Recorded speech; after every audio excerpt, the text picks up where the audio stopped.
कुंभ के मेले में एक कलेक्टर साहब अपनी पत्नी के साथ स्नान करने के लिए आते हैं। वहीं पर एक साधु जो कि वहां पर स्नान करने के लिए आया था, उसकी नज़र जैसे ही कलेक्टर साहब पर पड़ती है तो वह चुपके चुपके से कलेक्टर साहब का पीछा करने लगता है। धीरे धीरे कलेक्टर साहब बढ़ते हुए स्नान करने के लिए आगे बढ़ते हैं और जैसे ही वो डुबकी लगाकर बाहर निकलते हैं तभी वह साधु जो उनका पीछा कर रहा था वह एक जोरदार चांटा कलेक्टर साहब को मार देता है। कौन थे वे कलेक्टर साहब और किस वजह से उन साधु महात्मा ने उनको थप्पड़ मारा था, पूरी सच्चाई के बारे में जानने के लिए वीडियो को अंत तक जरूर देखें। राजस्थान के जयपुर में एक परिवार रहा करता है। परिवार के मुखिया जिनका नाम भंवर सिंह है, भंवर सिंह एक छोटा सा रोजगार करते हैं और उस रोजगार से उन्हें अच्छी खासी इनकम हो जाया करती है। उनके पास अपना बड़ा सा मकान है, उसमें अपनी गाड़ी है और अच्छा खासा बैंक बैलेंस है। भंवर सिंह के घर में उनका एक बेटा है जिसका नाम नवीन है और एक उनकी पत्नी है। परिवार बड़ा ही खुशनुमा है, कैसी भी कोई दिक्कत नहीं है और सभी लोग हंसी खुशी मिलजुल कर रहा करते हैं। बेटा नवीन स्कूल में पढ़ने के लिए जाया करता और वह पढ़ाई लिखाई में भी काफी ज्यादा होशियार था। भंवर सिंह ने अपने बेटे का एडमिशन एक बहुत ही बड़े स्कूल में करवा रखा था जहां पर ढेर सारी फीस उसकी देनी पड़ा करती थी। इसी तरह से समय बीत रहा था, लेकिन तभी अचानक से परिवार के अंदर मुसीबतें आने लगती हैं और भंवर सिंह जिस बिजनेस को किया करता था उस बिजनेस में लगातार उसे घाटा मिलने लगता है। अब इस घाटे को देखते हुए भंवर सिंह पहले तो परेशान होता है, लेकिन फिर वो सोचता है कि कोई बात नहीं, शायद हो सकता है कि कुछ दिनों का है और उसके बाद सब कुछ ठीक हो जाएगा। लेकिन धीरे धीरे करके समय यहां तक आ जाता है कि भंवर सिंह को अपना वो बिजनेस पूरी तरह से बंद करना पड़ जाता है, क्योंकि फिलहाल उसके बिजनेस में काफी ज्यादा घाटा आ गया था। अगर वह फिलहाल बिजनेस को बंद ना करे तो उसके बाद इस बिजनेस के लिए उसे अपने घर तक को बेचना पड़ेगा और इसी डर के कारण जो भंवर सिंह होता है उस बिजनेस को ही बंद कर देता है और सोचता है कि मैं कहीं नौकरी कर लूंगा और उससे अपना समय व्यतीत कर लूंगा। इस बात के बारे में जैसे भंवर सिंह की पत्नी को पता चलता है तो वो भी इस बात को सुनकर बड़ी परेशान होती है और अपने पति को सहारा देने लगती है। लेकिन पति पत्नी जैसे तैसे मिलजुल कर इस मुसीबत से बाहर निकल आते हैं और भंवर सिंह एक कंपनी में काम करने लगता है। उनका पूरा बैंक बैलेंस खत्म हो गया था, केवल उनके पास घर और गाड़ी बची थी और ऊपर से बेटे की पढ़ाई का खर्चा भी था। तो इसी वजह से भंवर सिंह वहां पर काम किया करता और काम करने के बाद जो पैसे वो कमाया करता उन पैसों से अपने बच्चे की फीस भरा करता। उनका बच्चा नवीन जो कि फिलहाल 8वीं क्लास में है, वह पढ़ने लिखने में काफी ज्यादा होशियार था और इस बात को देखकर भंवर सिंह और उसकी पत्नी बड़े ही खुश हुआ करते हैं और सोचा करते हैं कि चलो कोई बात नहीं, बिजनेस का तो ऐसा है, आज है कल नहीं है, लेकिन हमारी अमूल्य निधि हमारा बच्चा है और हमारा बच्चा पढ़ लिख कर अगर कामयाब हो गया तो यही हमारे लिए काफी है। यही सोचकर वह दोबारा से जिंदगी को स्टार्ट करते हैं। लेकिन तभी उसी दौरान भंवर सिंह की पत्नी की तबीयत खराब रहने लगती है। अब जब पत्नी की तबीयत खराब होती है तो वह इस बारे में अपने पति को बताती है और उसका पति उसे लेकर एक हॉस्पिटल में जाता है चेकअप कराने के लिए।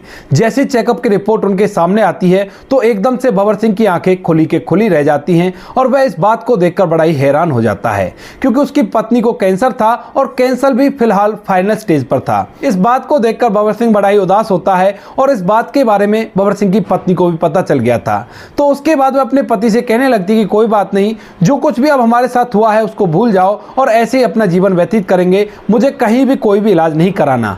लेकिन भंवर सिंह अपनी पत्नी से इलाज कराने के लिए कहने लगता है और जबरदस्ती उसे ले जाकर एक हॉस्पिटल में भर्ती करा देता है। जब पत्नी का इलाज होता है तो पत्नी के इलाज के दौरान भंवर सिंह के पास जो गाड़ी थी वह भी बिक जाती है और साथ में जिस घर के अंदर वो रहा करते थे आलीशान तरीके से, उस घर को भी भंवर सिंह को बेचना पड़ता है, क्योंकि उनका काफी ज्यादा इलाज में पैसा लग जाता है। लेकिन उसके बावजूद भी उसकी पत्नी की तबीयत में जरा भी सुधार नहीं होता है और धीरे धीरे करके एक दिन अचानक से भंवर सिंह की पत्नी की मौत हो जाती है। अब जैसी पत्नी की मौत हुई थी तो उसके बाद भंवर सिंह पूरी तरह से टूट जाता है और यह बात जब नवीन को पता चलती है तो वह भी अपनी मां की मौत पर फूट फूट कर रोने लगता है। इसके बाद सभी लोग उन्हें समझाते हैं और समझा बुझाकर उन्हें आगे जिंदगी जीने की राह दिखाते हैं। भंवर सिंह जैसे तैसे करके अपने आप को संभालता है और संभालने के बाद दोबारा से काम करने लगता है और अब अपने बेटे को पढ़ाई लिखाई के लिए बहुत ज्यादा प्रोत्साहित करने लगता है। कहता है कि बेटा, तेरी मां की अंतिम इच्छा थी कि मेरा बेटा पढ़ लिख कर कामयाब हो जाए और उसकी इस अंतिम इच्छा को जरूर से पूरा करना। तू पढ़ाई लिखाई कर, तेरे लिए पैसे रुपए मैं अपने आप ले आऊंगा, कोई भी कैसी भी दिक्कत नहीं है। भंवर सिंह ने अपना वो घर बेच दिया था तो इसी वजह से वो लोग किराए के घर में रहा करते थे, लेकिन बच्चे की पढ़ाई लिखाई में उसने कोई भी कमी नहीं आने दी थी। धीरे धीरे करके बच्चे की स्कूली एजुकेशन कंप्लीट हो जाती है और उसके बाद जो उसका बेटा होता है वह ग्रेजुएशन में एडमिशन ले लेता है। ग्रेजुएशन के साथ साथ ही वह यूपीएससी की तैयारी करने लगता है, क्योंकि जब उसने 12वीं क्लास की थी तो अपने दोस्त के साथ वह एक जगह पर खड़ा हुआ था और उसी दौरान कलेक्टर साहब की गाड़ी उसके सामने से निकलती है।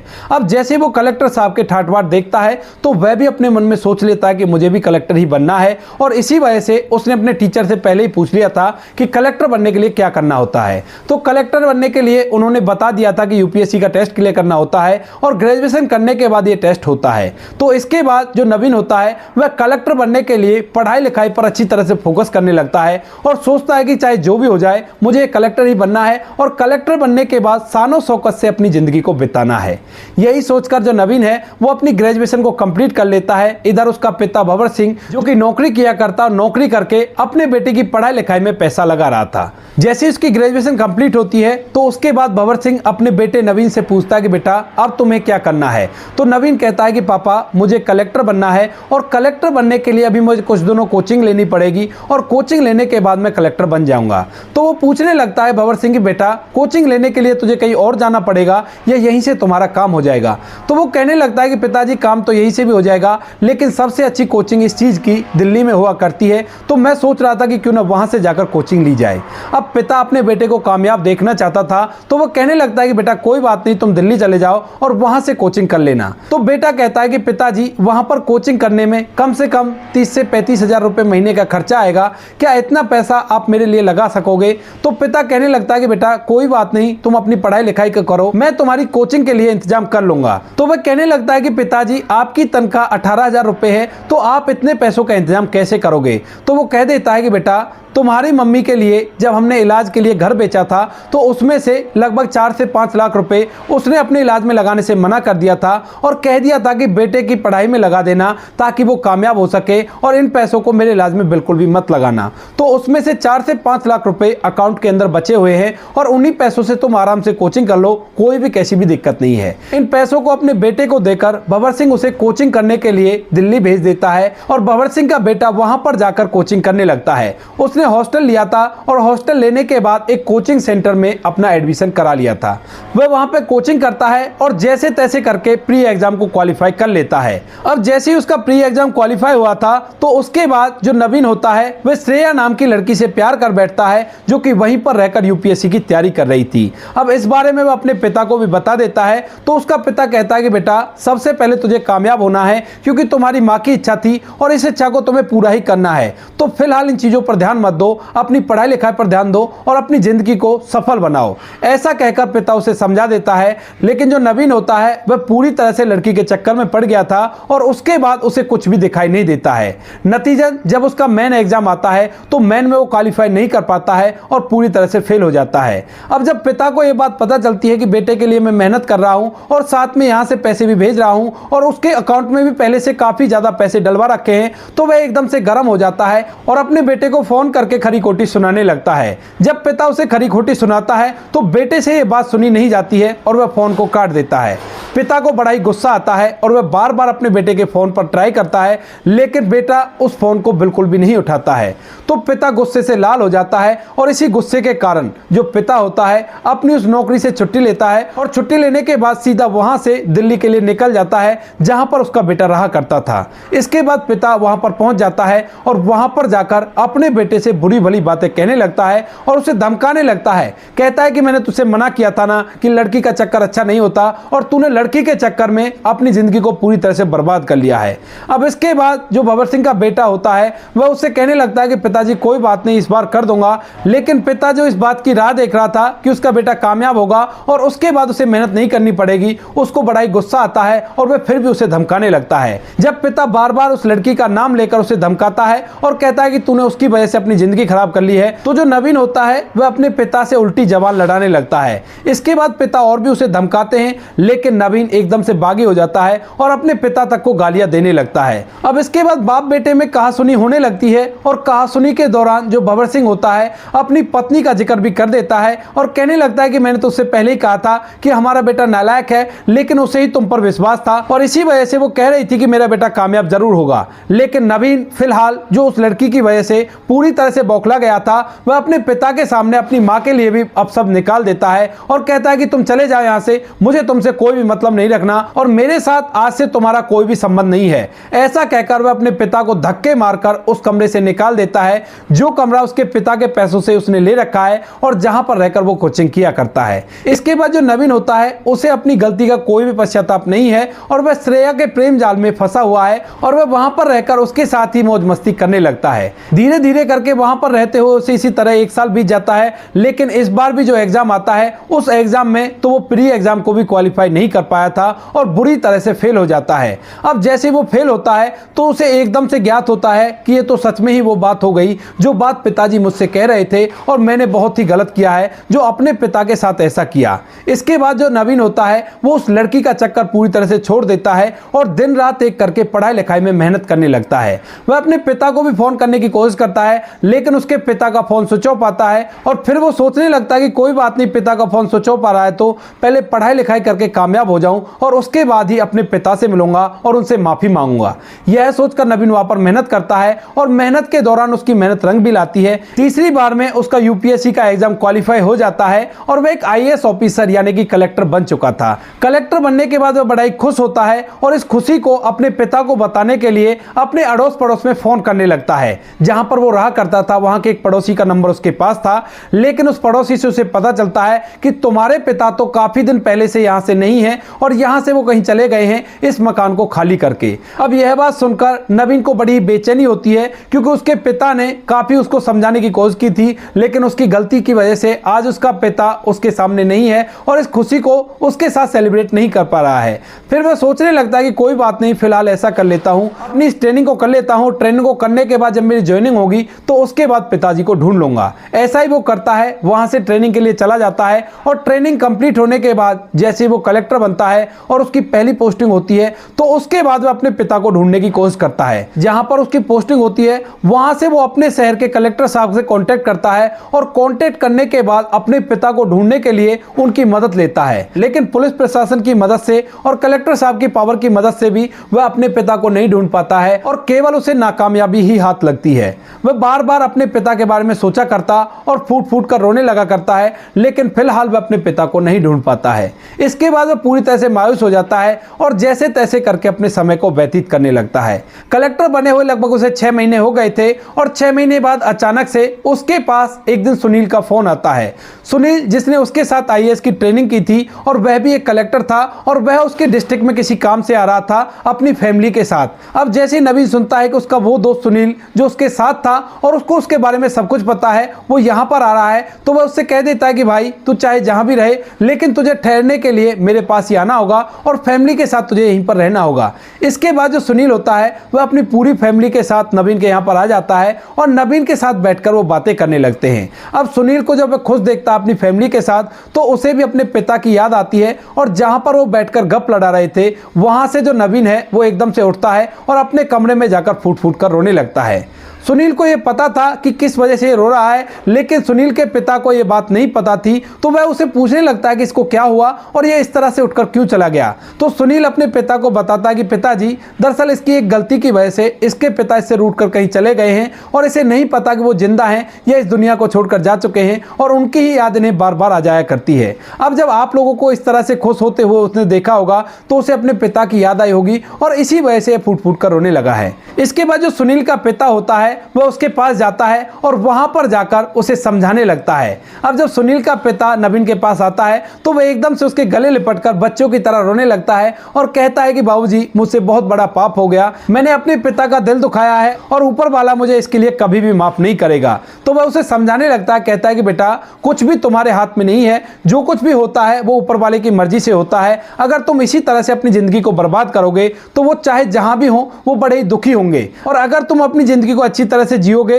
तो माता पिता इस बात को देखकर बड़े ही खुश होते हैं। तो तुम्हें सबसे पहले अपने आप को संभालना होगा और अपनी जिंदगी को अच्छी तरह से जीना होगा। नवीन उसे पूछता है कि मुझे क्या करना चाहिए, तो वो कह देते हैं कि अभी तू अकेला है और ये अकेलेपन की वजह से तुम्हारे साथ ये सब कुछ हो रहा है, तो मेरे हिसाब से अब तुम्हें शादी कर लेनी चाहिए। अब इस बात को सुनकर नवीन इस बात पर सोच विचार करता है और कहने लगता है कि अंकल जी, अगर ऐसी बात है तो आप ही मेरे लिए कोई लड़की ढूंढ दो, मैं उसी से शादी कर लूंगा। अगर शादी करने के बाद मेरा दुख कम होता है तो ये बड़ी अच्छी बात होगी। इसके बाद सुनील के पिता नवीन के लिए एक लड़की ढूंढते हैं जो कि अच्छे बड़े खानदान से थी और संस्कार उसके अंदर कूट कूट कर भरे हुए थे। जैसे लड़की वालों को यह पता चलता है कि लड़का कलेक्टर है तो वो लोग झट से इस रिश्ते के लिए हामी भर देते हैं और सुमन का रिश्ता नवीन के साथ तय हो जाता है। इधर नवीन जैसे सुमन को देखता है तो पहली नजर में पसंद कर लेता है और उसके बाद सुमन से शादी कर लेता है। शादी होने के बाद सुमन और नवीन दोनों एक दूसरे के साथ रहने लगते हैं और अब नवीन इतना दुखी नहीं रहा करता है जितना वो शादी से पहले रहा करता था, लेकिन अब भी उसे कभी कभी अपने पिता की याद आया करती है। तो उस समय पर उसकी पत्नी उसके साथ हुआ करती है और वह उसे समझा दिया करती है। नवीन की शादी 2024 में हुई थी और जैसे ही 2025 आता है तो उसी दौरान नवीन की पत्नी सुमन फोन पर यह न्यूज देख लेती है कि इस बार का जो महाकुंभ आ रहा है वो बहुत ही अच्छा है और ये ऐसा योग काफी दिनों में एक बार बनता है, तो जीवन में एक बार ही आया है, अगर इसमें हम स्नान करते हैं तो बहुत ही अच्छा होता है और हमारे सभी पापों से हमें मुक्ति मिल जाती है। इस बात को सुनकर जो सुमन है वो फैसला कर लेती है कि मैं अपने पति नवीन से बात करूंगी और हम लोग भी महाकुंभ में स्नान करने के लिए जाएंगे। यही सोचकर जब शाम के समय नवीन वापस लौटता है तो उसकी पत्नी उससे कहने लगती है कि सुनिए, हमें भी कुंभ के मेले में जाना चाहिए क्योंकि ऐसा योग कई सौ सालों में एक बार बनता है और इसमें बताया जा रहा है कि यहाँ पर स्नान करने से सभी पापों की मुक्ति मिल जाएगी। यह बात सुनते ही नवीन को वो बात याद आ जाती है जो उसने अपने पिता के साथ किया था और उनसे बुरे भले अपशब्द कहे थे। तो वह कहने लगता है कि ठीक है, अगर ऐसी बात है तो मैं कल जाकर छुट्टी ले आता हूं और हम लोग वहां पर स्नान करने के लिए जरूर जाएंगे। जैसे 13 जनवरी आती है यानी कि कुंभ के मेले का पहला दिन आता है तो उसी दौरान नवीन अपनी पत्नी के साथ अपने वहां से छुट्टी लेकर पर्सनल गाड़ी से सीधा कुंभ के मेले में आ जाता है और वहां पर कुंभ के मेले को देखने लगता है। कुंभ के मेले में घूमते घूमते वह बड़े ही अतरंगी साधुओं को देखता है, तरह तरह की झांकियां उसे दिखाई देती हैं और इसके बाद दोनों पति पत्नी स्नान करने के लिए चल देते हैं। लेकिन तभी उसी मेले में से एक साधु जो जैसे नवीन को देखता है तो उसका पीछा करने लगता है और चुपके से जो वह नवीन को दिखाई न दे और नवीन उसे अच्छी तरह से दिख जाए, इसी तरह से वो उसका पीछा करता रहता है। धीरे धीरे नवीन जैसे स्नान करने के लिए पानी के अंदर जाता है तो वहां पर जाकर साधु भी उसके पीछे पीछे जाकर वहीं पर खड़ा हो जाता है। इसके बाद जैसे नवीन डुबकी लगाकर बाहर निकलता है तो साधु एक जोरदार थप्पड़ नवीन को जड़ देता है और इस थप्पड़ को लगने के बाद जो नवीन है वो दोबारा से पानी में गिर जाता है। इसके बाद जो नवीन है वो एकदम से खड़ा होता है और खड़ा होने के बाद साधु की तरफ आश्चर्य भरी निगाहों से देखने लगता है। वह कहता है कि बाबा, आपने मुझे इस तरह से थप्पड़ क्यों मारा, आखिर मैंने कोई गलती कर दी क्या? तो वो कहने लगता है कि तुझ जैसे पापी को यहाँ पर स्नान करने की कोई भी जरूरत नहीं है और तेरे जैसे लोगों के लिए ये जगह नहीं बनी है, तो तू फौरन यहाँ से चला जा, उसी में तेरी भलाई है। इसके बाद नवीन जब यह बात सुनता है कि वो उसे पापी कह रहा है तो उसे लगने लगता है कि यह साधु अंतर्यामी है और इसी वजह से वह उसके सामने हाथ जोड़कर खड़ा हो जाता है। कहता है कि बाबा, आखिर मुझसे क्या गलती हो गई, आप मुझे बताइए और मेरे इस पाप का निवारण अगर यहाँ पर नहीं होगा तो कहां पर होगा। इस बात को सुनकर वह साधु समझ जाता है कि यह उसे कुछ और ही समझ रहा है। तो इसके बाद वह साधु, जिसने अपने चेहरे पर फिलहाल भस्म लगा रखी थी और लंबी लंबी दाढ़ी मूछ लंबी लंबी जटाएं थी, वह वहीं से गंगा जल से अपने मुंह को धोता है और मुंह को धोने के बाद जैसे ही नवीन उसे देखता है तो एकदम से आश्चर्यचकित हो जाता है क्योंकि सामने जो साधु था वह और कोई नहीं, उसका वही पिता भंवर सिंह था जिसे उसने दिल्ली से अपने कमरे से धक्के मारकर निकाल दिया था। इसके बाद जैसे नवीन देखता है कि सामने उसका पिता है तो वह एकदम से उसके पैरों को पकड़ लेता है और कहता है कि पिताजी, मुझे माफ कर दो, मैंने आपको काफी ज्यादा ढूंढने की कोशिश की लेकिन मैं आपको नहीं ढूंढ पाया। वह उसके पैरों को पकड़कर गिड़गिड़ाने लगता है और जैसे ही उसने उससे पिताजी कहा था तो उसकी पत्नी भी समझ जाती है कि ये उसके पिता हैं जिनको वो काफी दिनों से ढूंढ रहा था, तो वह भी उसका पैर छूने लगती है। अब जैसे बेटे की बहू भी पैर छूती है तो उसके बाद जो भंवर सिंह है वो भी पिघल जाता है और उसे माफ कर देता है। इसके बाद जो भंवर सिंह होता है अपने बेटे को और अपनी बेटे की बहू को उस स्थान पर ले जाता है जहां पर वो आराम कर रहा था और वहां पर जाकर उनसे बात करने लगता है। बातों के दौरान भंवर सिंह को पता चलता है कि उनका बेटा उस परीक्षा में कामयाब हो गया है जिसके लिए उसने उसे धमकाया था और यह सब कुछ भी उसकी वजह से ही हुआ हुआ है, क्योंकि अगर वो उसे धमकाता नहीं तो उसे बिल्कुल भी ये बात पता नहीं चलती कि किस वजह से वो पढ़ाई लिखाई में पीछे रह रहा है। उसके बाद जो नवीन होता है वह अपने पिता से कहने लगता है कि पिताजी, मैंने आपको बहुत जगह पर ढूंढा। तो बबर सिंह कहने लगता है कि बेटा, जब तूने मुझे वहां से भगा दिया था तो उसके बाद मेरे पास जीने की कोई आस नहीं बची थी और इसी वजह से मैं इधर उधर ऐसे भटकने लगा। भटकते भटकते मुझे एक साधुओं की टोली मिली जो कि ऊपर वाले का भजन कर रहे थे और इस भजन में पूरी तरह से लीन थे। तो इसके बाद मैं उनके साथ ही मिल जाता हूं और उन्हीं के जैसे ऊपर वाले की भक्ति करने लगता हूं। उनके साथ रह रहकर मुझे ये ज्ञात हो गया कि जो कुछ भी मैं अब तक कर रहा था वो बिल्कुल क्षणिक मोह माया है। लेकिन यहां पर आने के बाद जैसे मैंने तुझे देखा तो मुझे अपने गुस्से पर काबू नहीं हो पाया और मुझे वो बातें याद आ गई जो तूने अपनी माँ के लिए कहा था, क्योंकि तेरी माँ ने तो तेरा भला ही चाहा था, लेकिन तूने फिर भी उसके लिए बुरे शब्द कहे थे और इसी वजह से मैंने तुझे चाटा मार दिया। इसके बाद दोनों बाप बेटे एक दूसरे के बारे में जान जाते हैं कि किस किस तरह से वो यहाँ तक पहुंचे हैं और जो नवीन होता है वह अपने पिता से अपने साथ चलने के लिए कहने लगता है। लेकिन जो बबर सिंह होता है वह उसे साफ साफ मना कर देता है और कहता है कि नहीं बेटा, अब तो मुझे इसी राह पर चलने दो। नवीन बहुत ज्यादा रिक्वेस्ट करता है लेकिन वो साफ साफ मना कर देता है और कहता है कि बेटा, अपनी जिंदगी में खुश रहे और कोई भी कैसी भी दिक्कत नहीं है। इसके बाद जो नवीन होता है वह अपने पिता से रिक्वेस्ट करता है और उनका फोन नंबर ले लेता है और वहां से वापस लौट जाता है इस उम्मीद में कि कभी ना कभी तो मैं पिता को मनाकर वापस ही ले आऊंगा और इसके बाद मैं उनसे मिलता भी रहूंगा। तो दोस्तों, ये थी आज की कहानी। आपको जैसी भी लगी कमेंट सेक्शन में बता देना। वीडियो अच्छी लगी तो वीडियो को लाइक और चैनल को सब्सक्राइब जरूर करें ताकि हमें थोड़ा सा हौसला मिले आप लोगों के लिए ऐसी अच्छी वीडियो बनाने के लिए। इन कहानियों को सुनाने का उद्देश्य किसी को परेशान करना बिल्कुल भी नहीं है। यह कहानी आपको इसलिए सुनाई जाती है ताकि आप लोग इन कहानियों में से कुछ ना कुछ सीख सको और अपने जीवन में उस चीज़ को अप्लाई कर सको। मिलते हैं किसी नेक्स्ट वीडियो में नए टॉपिक के साथ। तब तक के लिए जय हिंद, जय भारत, जय हिंदुस्तान।